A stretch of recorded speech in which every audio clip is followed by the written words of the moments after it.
Right. I get to introduce tonight's speaker. So, our speaker tonight is talking about gardening and tea. And his love for gardening began at a very early age. I cannot tell you how many times he has fondly spoken of gardening with his mom, and just ask him about his favorite tree. Its name was Peachy. I bet you can guess what kind of tree it was. He's the only person I know that has a favorite tree. And of course, or I should say naturally, this early love of gardening and plants resulted in a degree in biology with a focus in plant sciences from DePaul University. And after his undergraduate, he continued to study plants, specifically the metabolism of algae at UC Davis, where he received multiple awards for his research, including an award from the National Institute of Health for his research involving the metabolism of algae and its potential use as biofuels. Today, our speaker works as a quality engineer for Philips, and in his spare time, he does a lot of research. He researches and implements gardening, pruning, and landscaping techniques on our very own half-acre that we own in Fair Oaks. So it is with great pleasure that I introduce the most handsome man in Fair Oaks, my husband, Reid Gustafson.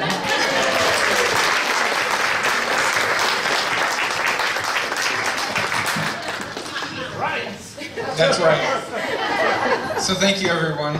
As my wife said, I'm going to talk about gardening and tea. I was originally approached by President Pete because I attempted to grow a tea plant in my yard.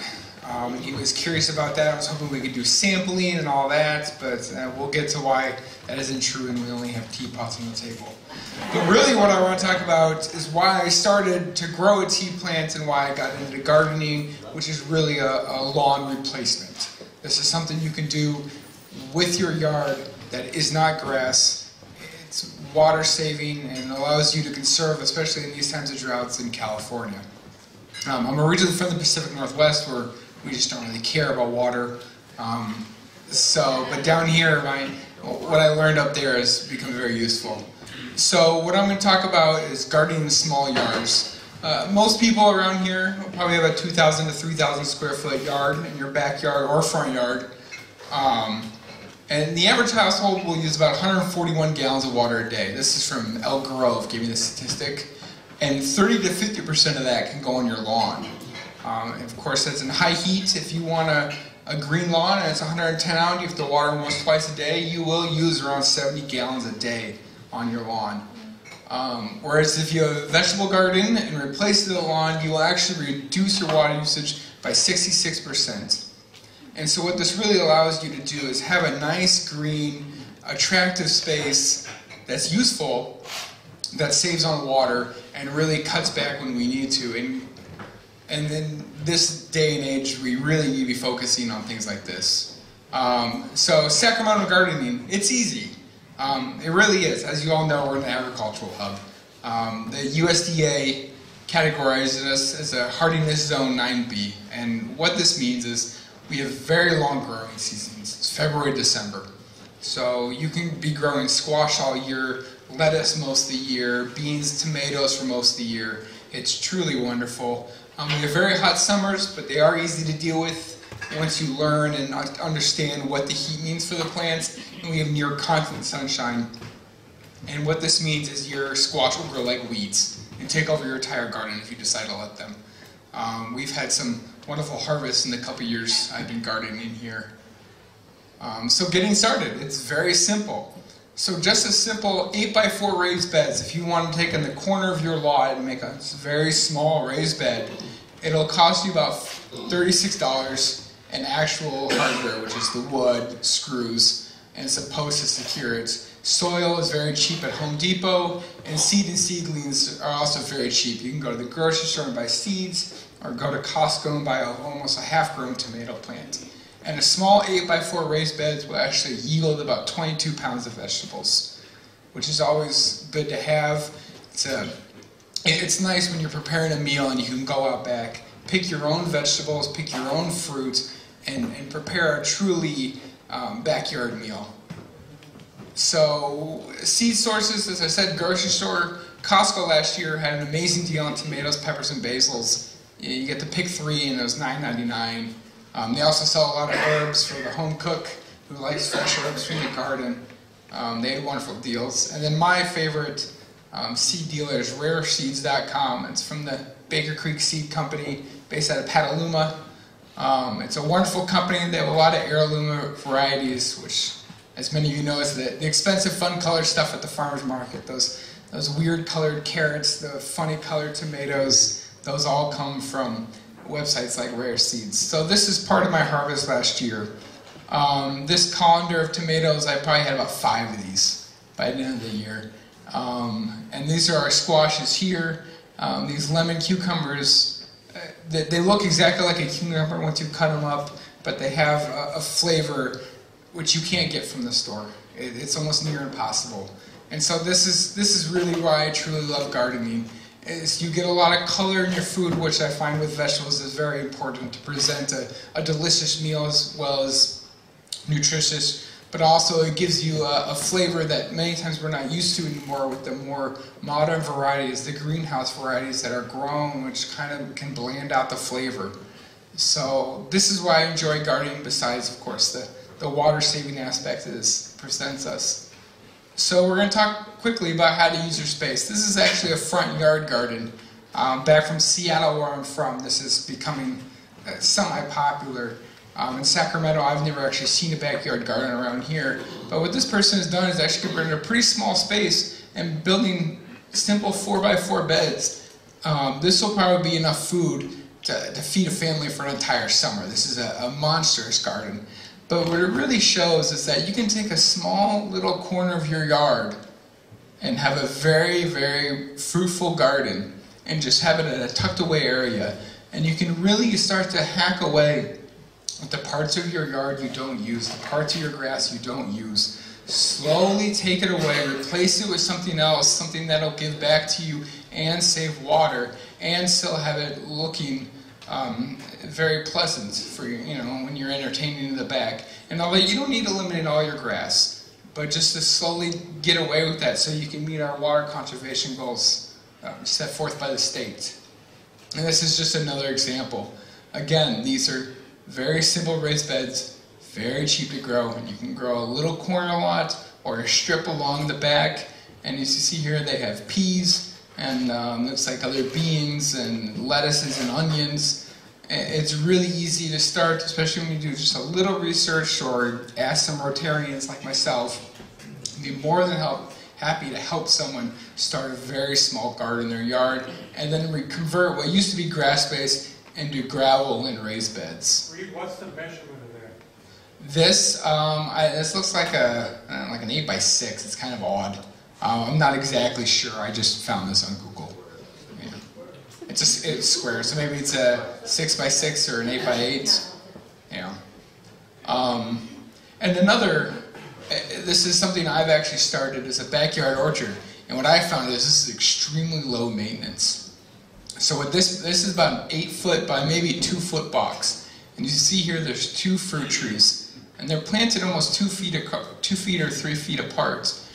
And why these are, most people say, well, it's a little too close together. But what the idea behind this is that every year, if you trim these trees down, you can make them so they only yield a summer's worth of fruit. So you're not stuck with 600, 800 pounds of peaches every year where you don't know where to give them away, you don't know what to do with them. And what allows you to do is use a small strip of your yard, maybe the back along the fence, and you can plant 8 trees. And this will give you a variety of fruit, but it'll also give you fruit all season. So all you really need is about a 3-foot gap. You can plant for all seasons. For example, I have 2 peach trees and a nectarine tree, and I pick these varieties specifically because they produce fruit in spring, summer, and fall. And that way I can get year-round peaches and nectarines. And that way I'm not stuck with this huge amount of fruit that I'm constantly giving away all year, and I'll have a nice steady flow. And so this is a very interesting thing I found in California. It's becoming very popular around here. All you need to do is trim below 6 feet every summer. This way you can actually grab at the fruit, and it's not 25 feet in the air where you can't reach it. Fruit trees, about $10. Costco had a great deal. Last year I picked up about 5. And then if you want some resources, Dave Wilson Nursery. It's in Modesto. That's probably one of the highest quality fruit growers we have around here. I highly suggest checking them out. And the Fair Oaks Horticulture Center, I believe they have an example of a backyard orchard there. And I know they have open houses every year that you can attend, ask them about growing trees, ask them about stuff like backyard orchards, and they will be a great resource for you. And that brings us on to our last subject, which is why I was originally here, which is growing tea. It's not as easy. And that's what I learned. So this is actually a tea plant right here, and all these guys on the hillside. And it turns out all tea come from one plant. And so Mary Kay and I said, great, we're going to grow our own tea, we're going to brew our tea, we love tea, it's going to be fantastic. And then once you learn it comes from all one plant, it's even easier. You go online, you buy it $15, they ship it to you, great. The only difference in tea is it's actually processing. So in order to make the green, white, black, and oolong varieties are different processing methods. So green tea, you dry and bake it. White tea, you only grab the buds, you don't grab the leaves. Black tea, you dry it, and oolong, you do a long dry or bake. And this is the only difference between the teas. Now there are 2 subspecies of tea plants, one from India and one from China, and they will give you slightly different flavors, but nothing that probably you and I would actually notice. So we said, let's start this. This will be wonderful. And President Pete said, great, come talk about it. Maybe we'll have a sampling, and then this. So there she is right there. The first one we had, we bought in February. Blue jays love tea plants. Who would have guessed? Who knew? Yeah, I learned that. So the second one I said, okay, I'm going to protect it. I'm going to treat it like a baby. Put a tomato cage around it, wrapped it in chicken wire. All right, we're good to go. And then we had like a 100-degree day. And there's a new plant, just fried it immediately. Yeah, and so maybe this spring we plan on getting another one, and maybe in about 2 years, our plant will actually be large enough to have a small tea tasting. That's sampling, that's right. That is what it'll be. So that's really my presentation. It was short. I really hope for some Q&A, because I would love to actually just talk about gardening. So Maggie, I saw your hand first. So what is the, why the raised beds? Because we did all ours without beds. We just had the... So around here, raised beds it's going to depend on where you live. Now in my far back, they push the foundation out from my house to the back, so I have clay. Okay. And what that means is I'm going to need a raised bed. I also have really bad foxgrass around there. So it's a weed. It's a really noxious weed. And the raised bed really helps push them out, keep them out of the vegetables, and keep them segregated. So yeah, many times if you have great soil and you have good weed management, you can just till your land and you can just plant straight into the ground. But if you're like me, I need raised beds when I grow. 5 tomatoes on Thursday morning. On Thursday, really? My garden. They froze. They froze. Now Yeah. there's nothing left. They were Yeah. all, I still had blooms and veg, and they were 6 feet tall, and then the freeze came this weekend and there's nothing. Yeah, my squash died too. I was sad. I cried. Howard. My brother-in-law finally gave up. He has a huge garden, but he was constantly fighting the gophers. So finally this summer, he put in raised beds with a wire underneath on the bottom to keep the gophers out. Gophers can be a real problem.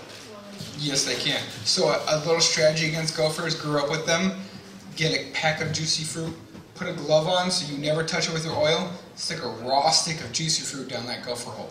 It instantly disappeared. He tried everything. No, he tried, and sometimes, yeah, it works for us. Maybe it doesn't work for everyone. One stick down one little... Yeah. Well, we went through the whole pack. It took a while, but eventually they disappeared. Yeah. They went out to like Yeah. Diana.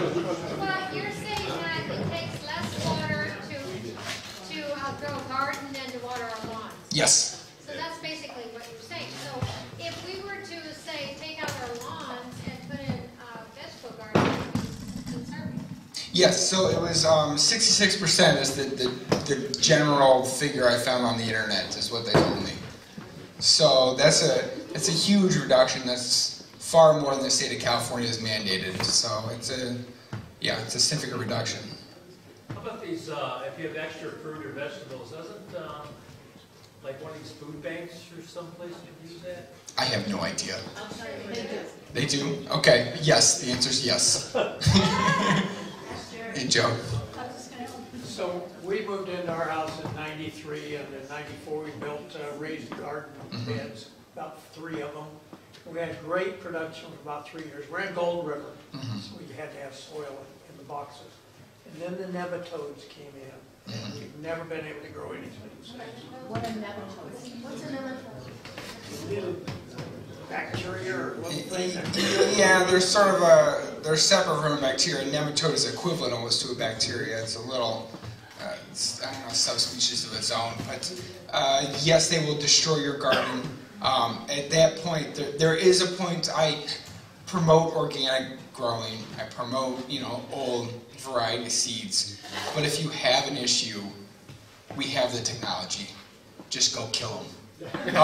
Just go on the internet, find what kills nematodes, whatever power chemical blaster you can buy, take them out.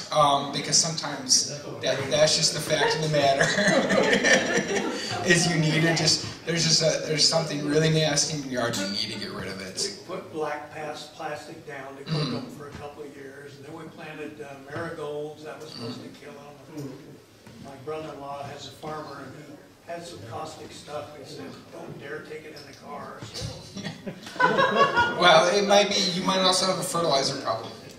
I would get some manure, bend it into your soil. Try planting something easy down, like a squash. Just throw some squash seeds. If they grow, you're on a good path. You're a good start. If you want a fertilizer suggestion, I buy seaweed fertilizer. It's from fish processing plants. They take the heads, the bones, the seaweed they catch from the nets, grind it up, put in this really nasty smelling liquid. But it is wonderful. I've brought tomato plants back to life, squash, the lettuce, everything, just back to life and full growth with it. So. And what was it called?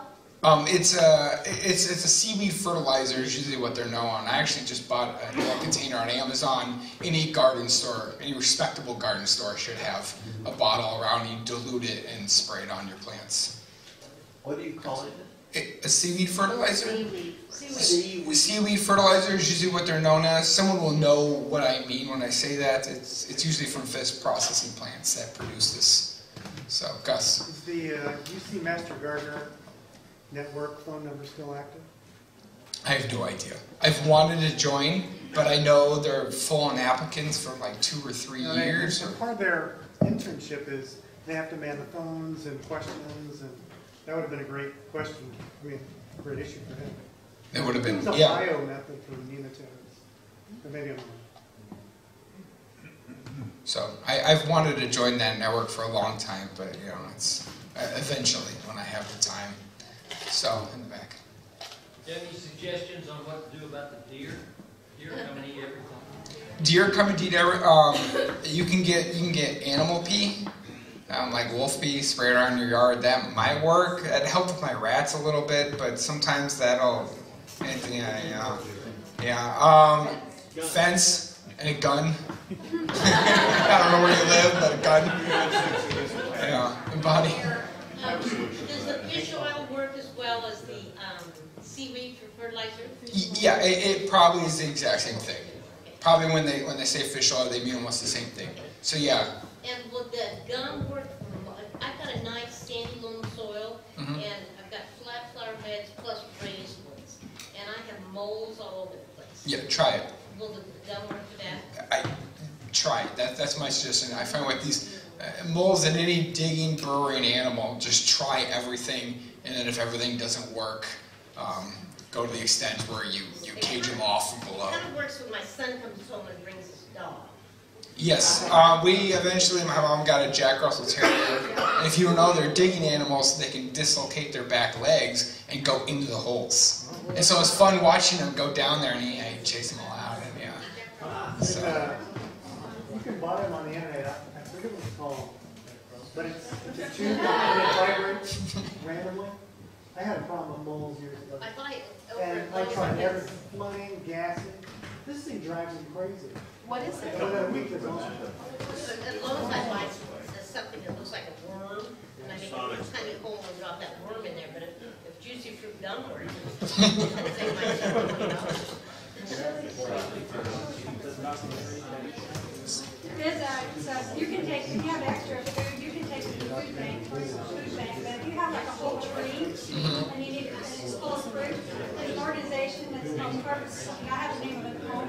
They will bring the truck out in schools to pick it, if you have volunteers to pick the tree, and they will actually set up and take all the fruit from the other trees. So this is for everyone with a large fruit tree in their yard. There is an organization that will come out and they'll bring the tools. If you can pick everything, they'll take it all for you. I'm assuming it's for a food bank of sorts. It's called Harvest Sacramento. Harvest And Sacramento. it is implemented by Soilborn Farms. It is every fall. Yes, Maggie. So, do you recommend the drip system, or do you actually go out there and water by hand? I recommend a drip system. This is out of, I don't want to say laziness, but I'm an engineer, and a good engineer is a lazy engineer. And so if I'm going to hand water, I'm going to forget, I'm going to mess it up, and something's going to die. So I have a fully automated drip system. I suggest investing in one. If you need help designing one, come contact me. I've now built a couple over the past few years. They're not very hard once you get the basics down. And they're wonderful because you can just leave it, go out there once a week for 20, 30 minutes, pull the weeds up, harvest what you need to harvest, and then you can just leave it again. And it's very nice to be able to do that. And that's really what I found with making my garden sustainable is I don't have to dedicate all my time to it. I can leave it alone until Saturday morning in the summer when it's nice and cool. I can get up, eat breakfast, go out there, do my weeding, do my harvesting, come inside, and then be done until next week.